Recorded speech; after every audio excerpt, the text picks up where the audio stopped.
Hi friends, Sky Summer নতুন এটা ভিডিঅ'লৈ পুনৰ স্বাগতম জনাইছো। যেহেতু যোৱা জুন মাহতে এছএছএলচিৰ ৰিজাল্ট ডিক্লেয়াৰ কৰা হৈছিল, তাৰ পিছতে তেওঁলোকে বিভিন্ন কলেজত নামভৰ্তি কৰিছিল, কিন্তু এতিয়ালৈকে ক্লাছ হ'বনে নাই তাৰ কোনো নটিফিকেশ্যন অহা নাছিল। কিন্তু এই সময়ত আহি গৈছে এটা গুৰুত্বপূৰ্ণ নটিফিকেশ্যন, যিটো যোৱা 31 জুলাইত প্ৰকাশ পাইছে। সেই নটিফিকেশ্যনটো মই পোনপ্ৰথমে দেখুৱাই দিব বিচাৰিছোঁ। Yet it is notified for information of all principals of the institutions under ahsec to arrange online mode of classes for 3rd August 2020 for SS second year at their end as per guidelines of the MHRD.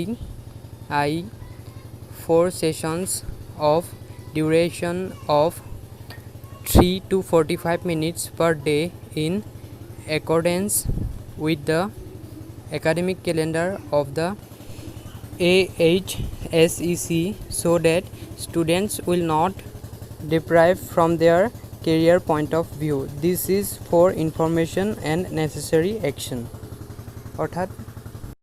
অৰ্থাৎ Assam higher secondary education কাউন্সিলে সকলো institution অৰ্থাৎ কলেজবোৰৰ প্ৰিন্সিপালসকলক এয়াই request কৰিছে যে তেওঁলোকে 3 আগষ্ট অৰ্থাৎ আজিৰ পৰা অনলাইন মোডত ক্লাছখিনি কৰিব লাগে।